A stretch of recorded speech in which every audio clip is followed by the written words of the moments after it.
आइए बादलों के गांव चलते हैं। पंख लगाकर मेघों की तरह इस पहाड़ से उस पहाड़ पर फुदकते हैं। बर्फीली घाटियों में जमकर सफेद बर्फ हो जाते हैं। मंत्र की अनंत ध्वनियां बन जाते हैं। आस्था की सरिता के पावन तट पहाड़ के बदन से लिपटे झरनों में अपनी नजरों को लिपट जाने देते हैं। एक एक सीढ़ी पर पांव रखते हुए आसमान की गलियों में घूम आते हैं। किसी नदी का मायका देखते हैं। उद्गम का मंगलाचरण सुनते हैं। उत्तराखंड चार धाम यात्रा का पहला पारायण करते हैं। पद यात्रा को अनुष्ठान में बदलते हैं। भक्ति के शक्तिपीठ यमुनोत्री के दर्शन करते हैं।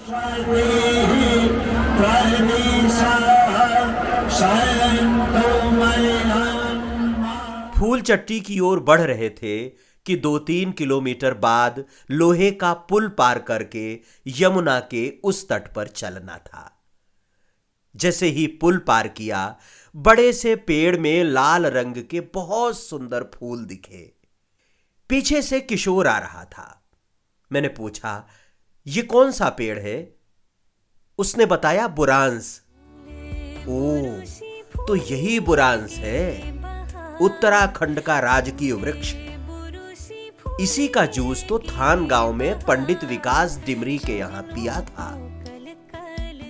जैसे जैसे आगे बढ़ते गए, हिमालय की वही चोटी समीप आती गई जिस पर 2 दिन से सम्मोहित थे। आज और भी लुभा रही थी। मध्याह्न का सूर्य उसे और भी श्वेत बना चुका था। जगह जगह ऐसे हिमशिखर मानो वे आकाश का स्पर्श कर रहे हों। एक शिखर पर मुग्ध होते कि दूसरे पर बर्फ की और धारियां दिखने लगती। जैसे हिमालय कह रहा हो कि एक जगह पर कहां अटके हो, मुझे देखना है तो सर्वांग देखो। हिमाच्छादित चोटियों को निहारते हुए दोपहर में ही नारद चट्टी पहुंच गए। आश्रम में बैग रखा और सीधे नारद कुंड। नारद कुंड वस्तुतः गर्म पानी का कुंड है। 4 धाम की यात्रा में मिलने वाला पहला तप्त कुंड। कुंड से यही कोई 1 किलोमीटर पहले पहाड़ की तलहटी से गर्म पानी की धारा निकलती है। यहीं पर ऋषिनंदा नदी मनोहर प्रपात की रचना करती है। आश्रम के प्रमुख श्यामदास महाराज बताते हैं कि यहां महर्षि नारद ने तप किया था। उनसे मिलने के लिए सप्तऋषि आते थे। एक बार नारद जी को गर्म पानी में स्नान करने की इच्छा हुई। तब यहां से गर्म पानी का सोता फूट पड़ा। इसी तरह प्यास लगने पर गंगा प्रकट हुई और नारद से कहा कि यहां मैं तुम्हारे नाम से जानी जाऊंगी। अब ऋषिनंदा से नारद गंगा बन जाऊंगी। इस प्रपात के पास बैठकर इसके सुर के साथ वे अपनी वीणा का सुर मिलाते रहे होंगे। एक तार इसके साथ मिला लेते रहे होंगे। यहाँ बैठकर कुछ हरि का गुणगान करते रहे होंगे और कुछ देर के लिए निश्चित रूप से समाधि में चले जाते रहे होंगे। तो ये जो जगह है, ये जो स्थान है, चारों तरफ पहाड़ से घिरा हुआ और ऊपर से प्रपात गिरता है, नीचे सरोवर बनाता है, ये कहलाता है नारद सरोवर। महर्षि नारद जी की तपस्थली के कारण बनास स्थित इस स्थान को नारद चट्टी कहते हैं।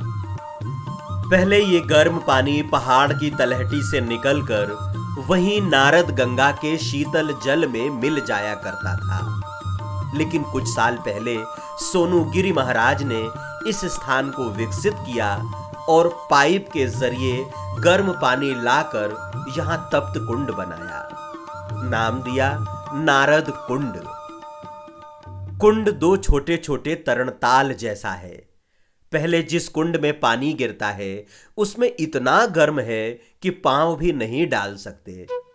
दूसरे में आते आते थोड़ा ठंडा हो जाता है, लेकिन इतना भी नहीं कि दोपहर में घुसकर स्नान कर ले। एक तरफ नारद गंगा नदी में बह रहा पानी इतना ठंडा है कि नहाने की हिम्मत न हो, और दूसरी तरफ तप्त कुंड का पानी इतना गर्म कि उसमें घुसने का साहस न हो।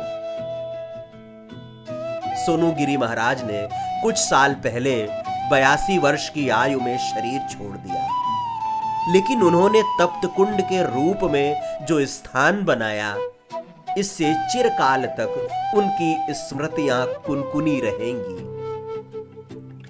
शाम को बादल घिराए, बिजली चमकने लगी, थोड़ी देर में बारिश होने लगी। ठंड से बुरा हाल होने लगा। जैकेट निकालकर पहना, कसकर मफलर बांधा और आश्रम के धोने के पास बैठा रहा।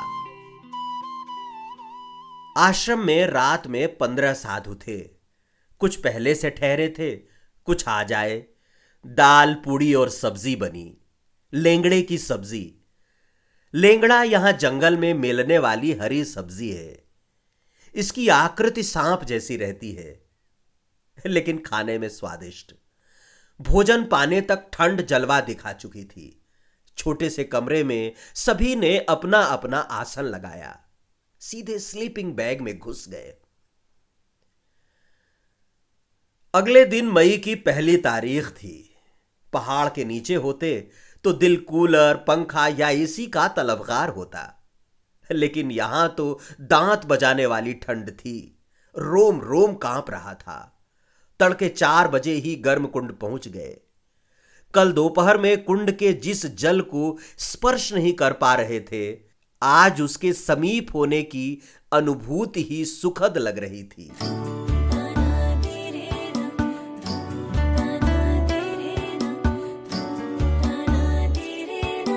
सुबह बनास से निकले तो ठंड सता रही थी, लेकिन जैसे जैसे दोपहर हुई तापमान बढ़ा, ठंड जाती रही।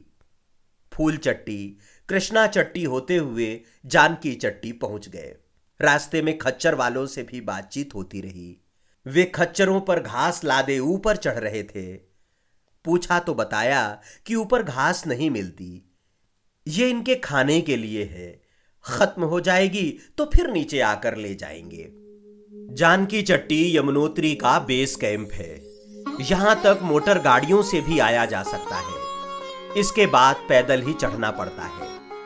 गाड़ी घोड़े, लाव लश्कर सब कुछ ही दूर के साथी हैं। इसके बाद तो अपने बल पर ही आगे बढ़ना होता है। अपने कर्म, अपनी साधना और अपने आत्मबल के सहारे ही हर कठिन मार्ग तय होता है।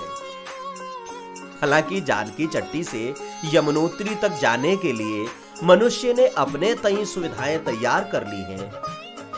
पैदल चलने में असमर्थ है तो खच्चर, डोली, पालकी, दूसरों की पीठ आदि पर सवार हो सकते हैं। जानकी चट्टी में संदीप राणा ने रुकने का इंतजाम कर रखा था। हल्की बारिश होने लगी तो ठंड नागिन हो गई। डसने को तैयार। दोपहर 12 बजे ही रजाई में घुसना पड़ा। 4 बजे बारिश थमी तो यमुना पर बने पुल को पार करके खरसाली खुशी मठ पहुंचा। मां यमुना के मायके अत्यंत सुंदर और प्राचीन मंदिर है। यहां मां यमुना की मूर्ति है, साथ ही वो विग्रह भी जो यमुनोत्री से भाई दूज पर यहां आता है और शीतकाल में 6 माह के लिए यहीं रहता है। उनियाल परिवार के लोग उनकी पूजा अर्चना करते हैं। मंदिर प्रबंधन समिति तय करती है कि इस साल कौन कौन पुजारी होंगे और उनकी संख्या कितनी रहेगी। इस शीतकाल में 4 पंडित थे, वे ही पूजन करते थे। इन पुजारियों के नियम बहुत कड़े हैं। उनके लिए आवश्यक है कि वे अविवाहित हों, 6 माह तक ब्रह्मचर्य व्रत का पालन करें, 6 महीने दाढ़ी बाल न साफ कराएं और गांव के बाहर न जाएं। एक तरह से इन्हें 6 माह तक सन्यासी का जीवन जीना होता है। ये यमुना मैया का शीतकालीन प्रवास है। जब माता जी कपाट बंद होते हैं बहर दूज के दिन, तो यमुना जी 6 महीने के लिए यहाँ पे आ जाती है। यमुना मैया का शीतकाल प्रवास है। फिर अक्षय तृतीया के दिन जब कपाट खुलती तो यमुना मैया ऊपर चली जाती है। यमुना जी का मायका है कुशीमठ खरसाली। यमुना मैया जो है सूर्यपुत्री है, हाँ शनि यमराज की बहन है जी। यहाँ ऊपर यमुनोत्री में जयमुनि नाम के ऋषि ने माता जी को लोक कल्याण के लिए प्रकट किया। माता जी प्रकट हुई तो माता जी ने कहा जो मेरे भक्त लोग आएंगे कैसे रहेंगे यहाँ पर। तो माता जी ने अपने पिताजी सूर्यदेव की तपस्या की। सूर्यदेव यमुना जी के पिताजी सूर्यदेव से इनका वरदान लिया, जिसके तपोबल से ऊपर गर्म पानी आता है। माता जी की 2 धारा है, एक गर्म धारा है, एक शीतल धारा है। गर्म धारा तो कलिंद पर्वत के मस्तक से निकली है, कलिंद पर्वत ऊपर यमुनोत्री में। और ठंडी धारा वहाँ से सप्तऋषि से निकली है, सप्तऋषि कुंड से जी। जामुन का पेड़ है उसके नीचे से निकली, वहाँ कोई कलयुग का प्राणी नहीं जा सकता। मंदिर में काफी देर बैठे रहे, मां यमुना के विग्रह को निहारते रहे। हमारी सनातन परंपरा कितनी मानवीय है कि हम नदियों, ग्रहों और देवी देवताओं के विग्रहों को भी मनुष्य की तरह ही मानते हैं, उनके सुख दुख का ध्यान रखते हैं। आज मां यमुना की जिस मनोरम मूर्ति के दर्शन कर धन्य हो रहा था, कल सुबह अक्षय तृतीया के दिन पालकी पर सवार होकर कलिंद पर्वत के लिए प्रस्थान करेगी।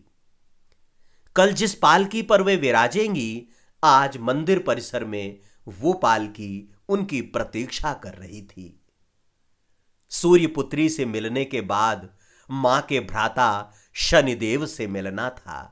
वहां से निकले तो एक होटल का शुभारंभ हो रहा था। होटल के सामने पंडित लोग मंत्र पाठ कर रहे थे और 4 लोगों के कंधे पर 2 पालकियां थी। पारंपरिक ढोल बज रहा था।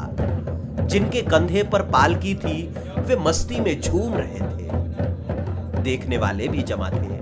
थोड़ी देर में समझ में आया कि यह देवता की पालकी है। शनि मंदिर का रास्ता पूछकर आगे बढ़ा।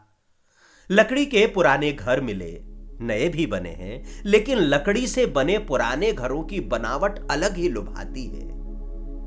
इन घरों की विशेषता पूछी तो गांव वालों ने बताया कि ठंड के दिनों में जब आसपास के सारे पहाड़ बर्फ से लद जाते हैं और घरों के ऊपर भी बर्फ जम जाती है, तब यही लकड़ी के घर बचाते हैं। इन घरों में ज्यादा ठंड नहीं लगती। अंदर लकड़ी जला लेते हैं तो घर पूरी तरह से गर्म हो जाते हैं। एक सज्जन से मंदिर के बारे में पूछा तो उन्होंने बताया कि देवता की पालकी तो भ्रमण पर गई है, मंदिर के दर्शन मिल जाएंगे। मंदिर मिल गया। आमने सामने 2 मंदिर, एक बहुत ही प्राचीन जिसे जगह जगह से लकड़ी का सहारा देकर बचाने की कोशिश की गई है, और एक बिल्कुल नया मंदिर देवदार की लकड़ी से सुसज्जित। माना जाता है कि पुराना मंदिर महाभारत काल का है।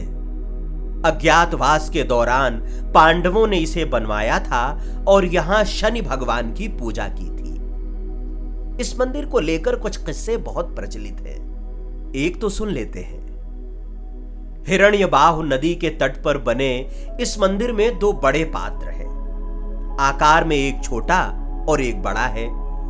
कार्तिक मास की अमावस्या और पूर्णिमा की रात ये पात्र अपने आप ही अपना स्थान बदल लेते हैं, अर्थात बड़े की जगह छोटा और छोटे की जगह बड़ा चला जाता है। इन पात्रों को स्थानीय भाषा में रिखोला और पिखोला कहते हैं। फिलहाल सुरक्षा की दृष्टि से जर्जर मंदिर में प्रवेश वर्जित है, लेकिन कुछ साल पहले तक लोग ये चमत्कार अपनी आंखों से देखते थे। वहाँ अंदर 2 गड़े हैं मिट्टी के। हाँ। वहाँ मास्टर पूर्णिमा को कार्तिक के महीने आपस में बदलती हैं। अच्छा। तो शनि महाराज यमुना जी के भाई हैं, यमराज जी के और यमुना जी के भाई हैं। वो मंदिर पांडवों ने बनाया था। प्राचीन पांडवों ने जब वनवास हुए थे पांडव, तो केदारनाथ में भी बनाया था, बद्रीनाथ, पशुपतिनाथ में भी, काठमांडू में, धड़ सिर केदारनाथ। तब यहाँ पांडवों ने शनि भगवान को पूजा की थी, तब ये मंदिर निर्माण किया। तब ये पांडवों, उसके बगल में हिरण्यबाहु नदी है। जब हिरण्यकश्यप को मारा था भगवान ने, जब प्रहलाद भगत उसका नरसिंह रूप है, तब हिरण्यबाहु नदी प्रकट हुई वहाँ पे। तब इसलिए शनि भगवान की पूजा की हिरण्यबाहु नदी ने। तब शनि भगवान वहाँ पे प्रकट हुई। पांडवों ने पूजा की जब वनवास जा रहे थे, तब केदारनाथ की ओर चले गए। पुराना मंदिर पांडवों का जमाने का 5000 वर्ष पुराना है, तो अंदर से थोड़ा टूट रखा है। तब दर्शन करने के लिए जाने नहीं देता है, किसी के चोट लग जाए, पत्थर गिर जाए तब नहीं, तो पहले जाते थे, 1 साल पहले जाते थे, महाराज इसी साल नहीं जाते। अच्छा। इसी साल से बंद कर दिया। उन घड़ों के दर्शन करने से क्या होता है? सारे पाप जो कुछ बुरी नजर लगती है, कोई खराब डंकीन की नजर होती है, वो खराब नजर नहीं लगती, बुरी नजर नहीं लगती, शांत हो जाता है, शनि ग्रह शांत हो जाता है। पत्थर और लकड़ी से बने इस 4 मंजिला मंदिर के बारे में यह भी कहा जाता है कि इसकी सबसे ऊपरी मंजिल पर अखंड दीप जलता रहता है। मंदिर के कपाट शीतकाल के लिए हर दिसंबर माह में बंद होते हैं और बैसाखी पर्व पर खोले जाते हैं। पांडवकालीन मंदिर के जर्जर होने के बाद नया मंदिर बनाया गया है। देवदार की लकड़ी पर शानदार नक्काशी है। शनि मंदिर तो मिल गया, अब समेश्वर देवता का कहां है? लोगों से पूछा तो उन्होंने कहा कि यही मंदिर समेश्वर देवता का भी है। यहां शनिदेव समेश्वर देव के रूप में पूजे जाते हैं। अब समझ में आया कि रास्ते में जो पालकी मिली थी वो शनि भगवान अर्थात समेश्वर देवता की थी। पहाड़ों के देवता भी पहाड़ों की तरह ही निराले हैं। अब देखिए ना, भक्त के सुख दुख में देवता पालकी पर बैठकर खुद भक्त के घर पहुंच जाते हैं। हमारे यहां मैदान में तो किसी भी परिस्थिति में भक्त ही जाएगा भगवान के घर। देवता मंदिर से टस से मस नहीं होते। 4 धाम की यात्रा के लिए हेलीकॉप्टर सेवा भी रहती है। उसके लिए हेलीपैड बनाए जा रहे हैं। प्रवीण उनियाल बता रहे थे कि 3 तारीख के बाद यहां हेलीकॉप्टर का तांता लग जाएगा। एक उतरेगा तो दूसरा उड़ेगा। मैंने पूछा, यह हेलीपैड सरकार बनाती है क्या? उन्होंने कहा, नहीं, गांव वालों से जमीन लीज पर लेकर अलग अलग कंपनियां बनाती हैं। एक हेलीपैड के लिए गांव वाले एक सीजन का 1.5 लाख रुपए लेते हैं। किसान से अनुबंध हो जाता है, इसके बाद वे उसमें चाहे 1 हेलीकॉप्टर उतारें या 100। वे पहाड़ों के बारे में भी बताते रहे। कहने लगे कि इन पहाड़ों के रास्ते जाएं तो गंगोत्री बहुत करीब है। पगडंडियां हैं, गांव वाले जाते हैं, देवताओं की डोलियां जाती हैं, ट्रैकिंग के लिए लोग जाते हैं। हाँ, रास्ता जानना जरूरी है। इधर में बहुत सारे बुग्याल हैं, हाँ, और ब्रह्मकमल आदि और अनेक वनस्पति का उत्पादन इन क्षेत्रों में होता है। अनेक जड़ी बूटियों का भी यमुना पीठ क्षेत्र है, हाँ, और यहाँ से गंगोत्री का भी रास्ता है, उत्तरकाशी होते हुए डोडीताल। अच्छा, ट्रैकिंग के लिए यहाँ से अंग्रेज लोग, काफी लोग जो हैं हाँ, जाया करते हैं। अच्छा। बहुत यहाँ से सुंदर लोकेशन, मतलब आपको ये लगेगा कि आहा, स्वर्ग, धरती का स्वर्ग है तो यही, तभी तो धरती का स्वर्ग कहा गया उत्तराखंड को ना। हाँ, ये बात है। और बहुत अच्छा आनंद है। मतलब कम से कम जो है, आदमी को 15 दिन का यदि टूर लगाना है तो इन क्षेत्रों में इतना सौंदर्य है, हाँ, छिपा हुआ प्रकृति का, हाँ, हाँ, बहुत अवलोकन मतलब करने में इतना ऐसा लगता है कि प्रकृति भगवान वास्तविक है। हाँ, हाँ, क्योंकि इन गार्डनों को कौन इतना मेंटेन करता है, कौन ऐसे मेंटेन से इन फूलों को उगाता है जैसे हाँ, वो रखे होंगे। हाथ से भी आदमी नहीं कर सकता वैसे कलात्मक प्रयोग। ऐसा ऊपर है, ऐसा ऊपर है। हाँ, तो ऐसे ऐसे ऐसे मनोहारी दृश्य है। हम्म, बहुत प्राकृतिक सौंदर्य का बहुत जी, अच्छा नजारा है। रात को सोए तो घोड़े बेच कर सोए। सुबह आंख खुलने में 5 बज गए। 9 बजे यमुनोत्री के लिए चढ़ाई शुरू की। आसमान से बादल पूरी तरह गायब थे। निर्मल धूप थी। पहले तो ये पीछे चढ़ाए पर्वतों की तरह सामान्य पर्वत ही लगा, लेकिन जैसे जैसे ऊपर चढ़ते गए चढ़ाई खड़ी होती गई। पीठ पर बैग का बोझ भी था। पैर तो भारी नहीं हो रहे थे, लेकिन सांस फूल रही थी। बीच बीच में रुकना पड़ रहा था। वैसे भी पहुंचने की कोई जल्दी नहीं थी। पूरा दिन था हमारे पास, इसलिए आराम से चढ़ रहे थे। 1 किलोमीटर बाद श्री राम मंदिर मिला, जहां रात में कुछ और तीर्थयात्री रुके थे। सड़क सीमेंटेड है, लेकिन लोगों के लगातार चलते रहने और खच्चरों के दौड़ते रहने से कहीं कहीं चिकनी हो गई है। इससे फिसलने का खतरा रहता है, संभल कर चलना होता है। हालांकि दाहिनी ओर बह रही मां यमुना और यमुना के उस पार का घना वन निरंतर वशीकरण के मंत्र फेंकता रहता है। जगह जगह बन रहे प्रपात सहसा ध्यान आकृष्ट कर लेते हैं। बिल्कुल पहाड़ के ऊपर से पानी लुढ़कता हुआ नीचे गिरता है। ऐसा लगता है जैसे कोई पैदल तीर्थयात्री छोटे रास्ते के चक्कर में पगडंडी पकड़कर नीचे उतर रहा हो। ये छोटी छोटी नदियां भी अचानक छलांग नहीं लगाती, बल्कि पहाड़ की उंगली पकड़कर आहिस्ता आहिस्ता नीचे उतरती हैं। नीचे से ऊपर तक कई जगह ऐसे दृश्य देखने को मिलते हैं।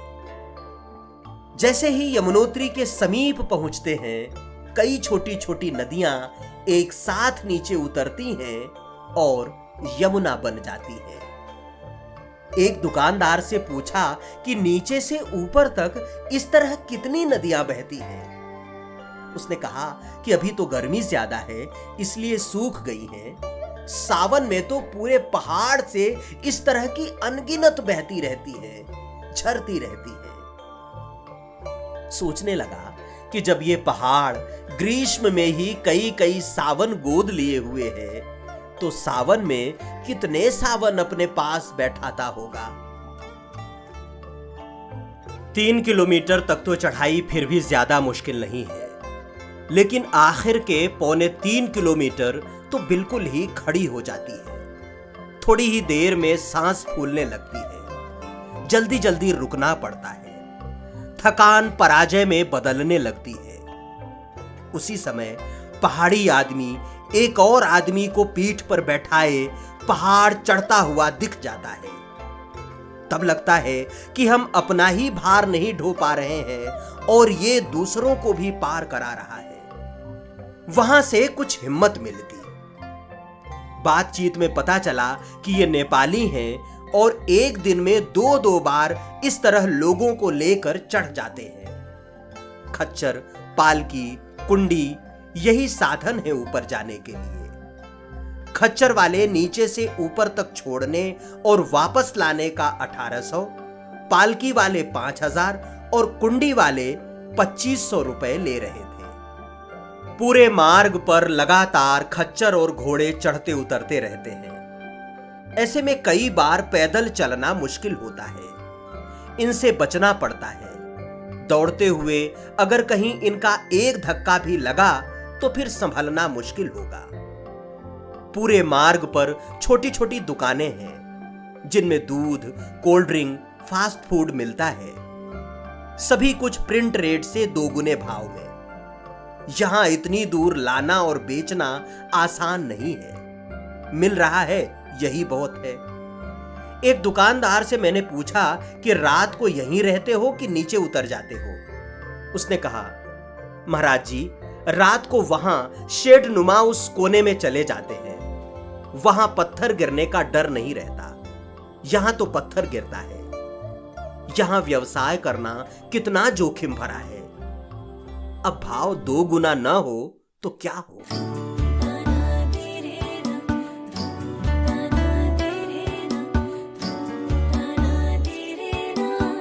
पहाड़ चढ़ाए तो अचानक उतार दिखाई दिया और सामने मंदिर, सामने कलिंद पर्वत था और नीचे उतर रही कालिंदी अर्थात यमुना।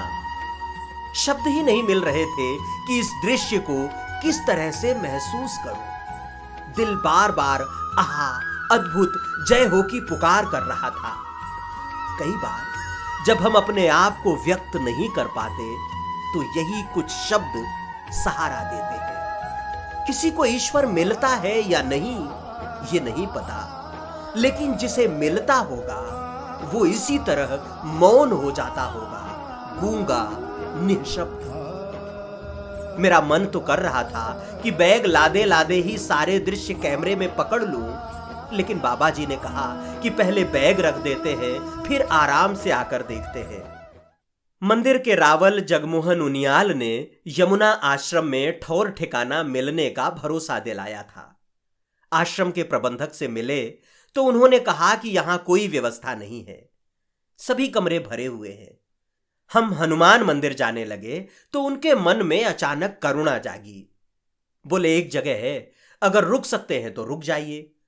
ऊपर एक छोटा सा कमरा, थोड़ा गंदा था लेकिन रात बिताने का बड़ा सहारा था। और वैसे भी हम सुविधाओं के लिए थोड़ी न निकले हैं, निकले हैं देव दर्शन के लिए, यात्राओं को तीर्थ यात्रा बनाने के लिए। तो बिना कष्ट उठाए सुविधाओं में जीने की चाह कैसे नष्ट होगी। बैग रखकर यमुना मंदिर की तरफ चले गए। लोग तप्त कुंड में स्नान कर रहे थे। वहीं सीताराम बाबा मिल गए। काफी देर सत्संग होता बहुत गर्म है, आप अंदर आ जाओ। इसमें सल्फर है, सल्फर जी। ये शरीर के लिए बहुत अच्छा रहता है जी। इसमें बहुत से आपका पहली बात तो थकान मिट जाती है और दर्द में जो होगा वो भी क्लियर हो जाता है, आपके पोर सब क्लीन हो जाते हैं। जी। तो यमुनोत्री में ये विशेष है, ठंडे स्थान पर गर्म पानी का कुंड। जी जी जी जी जी। हाँ, बाहर आने का मन नहीं हो रहा। हाँ। बहुत सुंदर है। हाँ। और ये जो भी ठंडे पानी का जहाँ भी स्प्रिंग होता है, हाँ। गर्म पानी का, वहाँ पे स्नान करना चाहिए। जी ये ऐसा जैसे नीचे नारद कुंड में था, जी। ऐसा मनाली में है, मुंबई में है, हाँ। तो बहुत जगह पे है। सूर्य कुंड में पहाड़ से निकलता हुआ खौलता पानी देखकर दंग रह गया। लोग कपड़े में चावल और आलू बांधकर पका रहे थे। इस पके हुए चावल और आलू को लोग यमुना मैया और सूर्य भगवान का प्रसाद मानकर घर ले जाते हैं। इसीलिए लोगों में पहले पका लेने की होड़ लगी थी। जिस पहाड़ के नीचे गर्म पानी का स्रोत था, वो चट्टान भी उतनी ही गर्म थी। यह चट्टान दिव्य शिला है। यमुना माई के मुख के रूप में इसकी पूजा होती है। शास्त्र कहते हैं कि कलयुग में भाव या कुभाव से भी कोई व्यक्ति इस शिला का स्पर्श करता है तो सायुज्य भक्ति को प्राप्त होता है। यहां जबकि पहाड़ों में बर्फ जमी हुई है और तापमान 0 से 2 डिग्री के आसपास है, प्रकृति ने गर्म पानी की भी व्यवस्था कर रखी है। हमारे पूर्वजों ने अपने आस्था स्थल बनाने के लिए कैसे कैसे अनूठे स्थलों का चयन कर रखा है। अंततः अक्षय तृतीया का वो रोमांचक दिन आ गया जिसकी प्रतीक्षा जाने कितने वर्षों से थी, जिसके लिए जाने कब से हिमालय के सपने देख रहा था, परमात्मा से जाने कब से पद यात्रा की अनुमति मांग रहा था। आज मां यमुना की पालकी निहारने और मंदिर के कपाट खुलने का साक्षी बनने वाला था। तड़के 4 बजे उठा तो ठंड गला रही थी। मई में जबकि मैदानी इलाके 40-45 डिग्री सेल्सियस में तपते हैं, यहां यमुनोत्री में बर्फ देखना और गर्म कपड़ों से लदे होना विरला अनुभव था। पूजा पाठ के बाद फिर स्लीपिंग बैग में घुस गया। ठंड से गुड़गुड़ा रहा था। 9 बजे तक धूप खिली तो बाहर निकलने की हिम्मत जुटाई। 12 बजे तक यमुना माई की पालकी भी आनी थी। मंदिर जाना था इसलिए नंगे पांव ही था। पूरे परिसर में भीड़ थी। एक स्थिति ऐसी भी आई कि ठंड की वजह से पांव का एहसास ही जाता रहा। सीताराम बाबा नीचे हनुमान मंदिर में रुके थे। जाकर उन्हीं के पास बैठ गया, रजाई में पांव छुपाकर।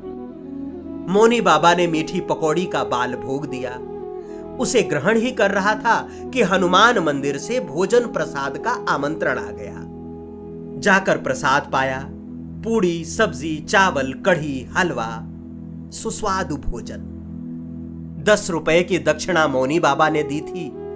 10-10 की दक्षिणा भरतदास महाराज ने भी दी। कितना भाव है साधुजनों के प्रति। हनुमान मंदिर में साधुओं को भोजन ग्रहण कराने के बाद भंडारा प्रारंभ हुआ और पूरे दिन चलता रहा। हजारों लाखों की संख्या में आए भक्त प्रसाद पाते रहे। 11 बज गए थे और मां यमुना की पालकी आने का समय हो गया था। मंदिर की ओर आने वाले मार्ग पर दर्शनार्थियों की भीड़ जमा हो गई थी। मंदिर से उद्घोषणा हो रही थी कि पालकी कुछ ही देर में आने वाली है, पुलिस और प्रशासन व्यवस्था दुरुस्त करे। नीचे श्रद्धालुओं की भीड़ थी और आसमान में बादल। जैसे ऊंचे ऊंचे शिखरों पर बैठकर बादल भी माई का दर्शन करने को आतुर हों। मेघ उड़ उड़कर जब एक चोटी से दूसरी चोटी पर जाते थे तो बहुत लुभाते थे। नंगे पांव के जरिए ठंड भले ही पूरे बदन को कपकपा रही थी, लेकिन आंखें जो देख रही थीं वो अनुपम था, अद्भुत था, दिव्य था। नीचे जनमेदिनी और मंत्रोच्चार तथा ऊपर मेघ मल्हार। बादल थे तो पूरे आसमान में, लेकिन नीचे बूंदों के रूप में ही आ रहे थे। 12 के आसपास जब पालकी आई तो हर आंख उसे निहारने और हर हाथ उसे स्पर्श करने के लिए लालायित थे। पहाड़ के मार्ग से आती हुई डोली कुछ देर पहले ही दिख गई थी। पालकी के आगे पारंपरिक ढोल थे, उसके पीछे वाद्य यंत्रों की टोली, फिर मां यमुना की पालकी।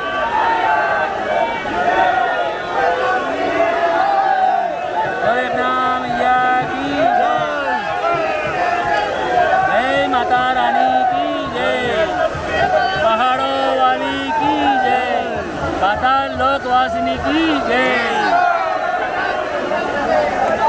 हे मातेश्वरी की।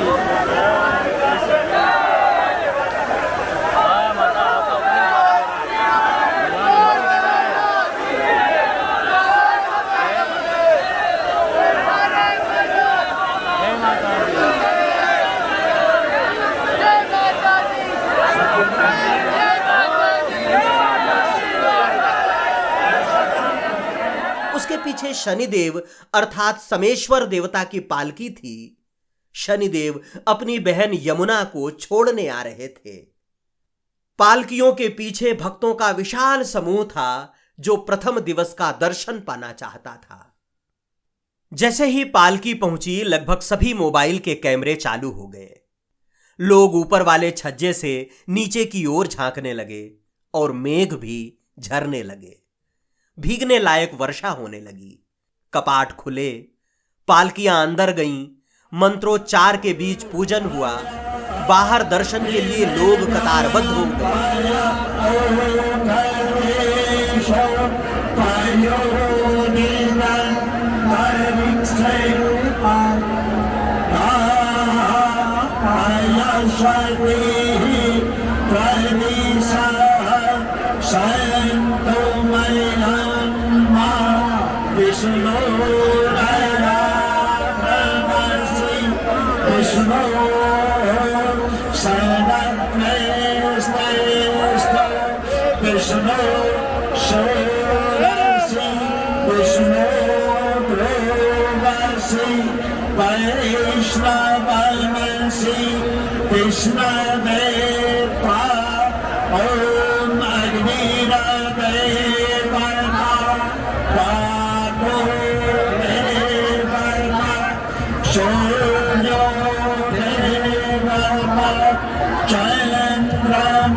लगभग आधा घंटे के पूजन के बाद दर्शन के लिए द्वार खोल दिए गए।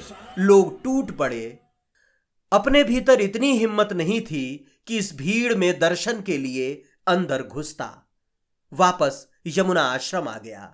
कुछ देर बाद बारिश थम गई। बादलों की वजह से जो अंधेरा था वो भी छंट गया। लगा अब दर्शन के लिए सही समय है।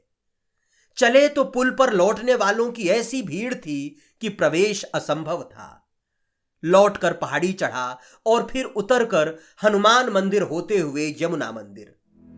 वहां अब भीड़ काफी कम हो गई थी। बहुत अच्छे से दर्शन हुए।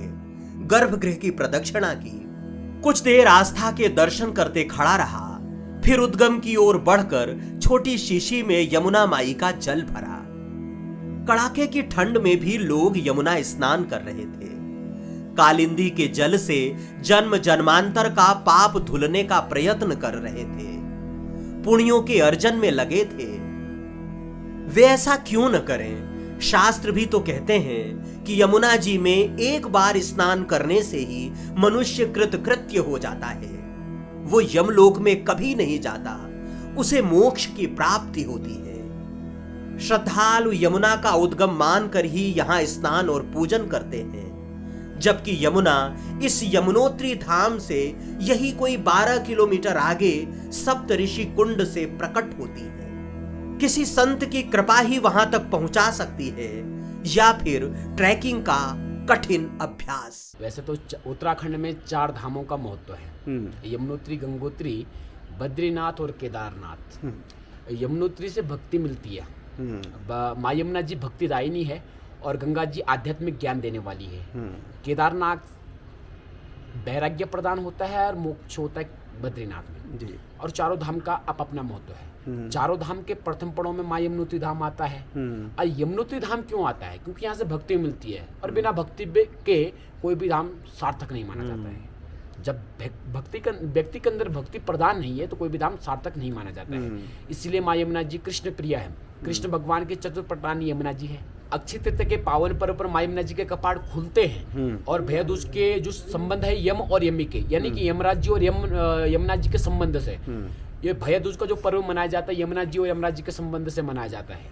क्योंकि जो यमुना जी और यमराज जी में अत्यंत प्रेम था, जैसे कि भाई बहन में होता है, तो अत्यंत प्रेम था। तो यमराज जी धर्मराज थे और वो दंड दे दे के परेशान हो गए थे, क्योंकि वो कर्म के आधार पर सबको दंडित करते थे। तो यमुना जी ने कहा कि भैया अगर इसी प्रकार से आप दंडित करोगे तो कलिकाल में सभी लोग पापी हो जाएंगे। तो यमुना जी ने अपने भाई यमराज जी को अपने घर बुलाकर सुस्वादु भोजन करवाया, तिलक सुशोभित करवाया। तो उस दिन से भैया दूज का पर्व मनाया गया। तो यमराज जी ने अपनी बहन को वर दिया कि न जा तू यम यातना भवति ते पयपान्यता। यमुना जी के पान करने से यमुनोत्री में यम यातना नहीं, सूर्य लोक ही समागता, सूर्य लोक में जाता है। यमुना जी के 3 नाम हैं, यमुना, जमुना, कालिंदी। यमुना नाम इसलिए पड़ा यमराज जी की बहन है। जमुना नाम इसलिए पड़ा कि जयमुनि ऋषि महाराज जी ने तपस्या की। और कलिंदी नाम कलिंदगिरी मस्तके पदद मंद पूर्वजलाम। कलिंदी पर्वत से माँ यमुना जी की शीतल धारा आई है, तभी कालिंदी नाम पड़ा है। आश्रम से निकलकर जैसे ही जानकी चट्टी वाले मार्ग पर आए, पांव रखने की जगह नहीं थी। चलते हुए बचाना पड़ता था कि पैर न टकरा जाए। शरीर तो टकरा ही रहे थे। समझ में नहीं आ रहा था कि नीचे कितने घंटे में पहुंचेंगे। तकरीबन 1 किलोमीटर तक तो यही स्थिति थी। बारिश भी शुरू हो गई, बर्फीली बूंदें गिर रही थी। बारिश तेज हो गई तो एक शेड नुमा पहाड़ी के नीचे रुक गया। यहां पत्थर गिरने का भी भय नहीं था और वर्षा से बचाव भी था। साथ में एक घोड़े वाला था। बहुत देर तक दोनों चुपचाप थे, लेकिन फिर मैंने ही बातचीत की पहल की। कुछ बात हो इस लिहाज से एक सवाल पूछा, बारिश रुकेगी या नहीं? बोला पता नहीं। फिर मैंने नाम पूछा तो अनीस राणा बताया। घोड़े का नाम चिंटू। ये घोड़े वाला दूसरे घोड़े वालों से थोड़ा अलग था। बाकी घोड़े वाले यात्रियों को नीचे या ऊपर ले जाने के लिए मोलभाव कर रहे थे, लेकिन अनीस से कोई पूछता भी तो वो मना कर देता। मैंने कारण पूछा तो बोला कि बारिश में बीमार नहीं होना, 2 पैसे कम कमाएंगे, लेकिन खुद को और घोड़े को तकलीफ नहीं देंगे। उसी ने बताया कि इस साल इस मार्ग पर लगभग 9000 घोड़े हैं। बारिश होती रही और सामने की घाटी का सम्मोहन बढ़ता रहा। लोग भीगने से डरते तो कुछ देर के लिए हमारे पास रुकते, फिर जब देखते कि अभी बारिश थमने में वक्त है तो चल देते। किसी के पास इतना समय नहीं था कि कुछ देर बैठकर इस अद्भुत दृश्य को निहारता। जो बैठता भी वो घर गृहस्थी से लेकर जमाने भर की बातें करता, लेकिन इस पर्वत के जादुई अनुभव की नहीं। बरसाती पहने लोगों को वर्षा में परेशानी तो नजर आती, लेकिन इस झड़ी से घाटी कितनी प्रफुल्लित दिख रही थी, ये देखने वाले विरले ही थे। बारिश थोड़ा कम हुई तो अनीस ने कहा, चलिए महाराज जी। इतना बोला और इस फुर्ती से निकला कि थोड़ी ही देर में फुर्र हो गया। सचमुच घोड़े खच्चर वाले बहुत तेज चलते हैं। देर शाम जानकी चट्टी पहुंचे, रात बिताई और गंगोत्री के सपने देखने लगे। अगले वीडियो में हम यमुना माई के घाट से गंगा मैया के घाट की ओर बढ़ेंगे। फिलहाल इस वीडियो को यहां तक देखने के लिए आपका बहुत बहुत आभार। अगली भेंट तक के लिए या व रोम द्विवेदी को अनुमति दें और हां, हमेशा की तरह एक निवेदन भी स्वीकार करें। अगर चैनल पर नए हैं तो ओम दर्शन को सब्सक्राइब कर लें। वीडियो पसंद आया हो और आपकी सदिच्छा हो कि अच्छाई दूसरों तक पहुंचे तो इष्ट मित्रों के साथ साझा कर दें। संदेश संदूक में संदेश भेज दें। जय यमुना माई की, गंगा माई की जय, नर्मदे हर।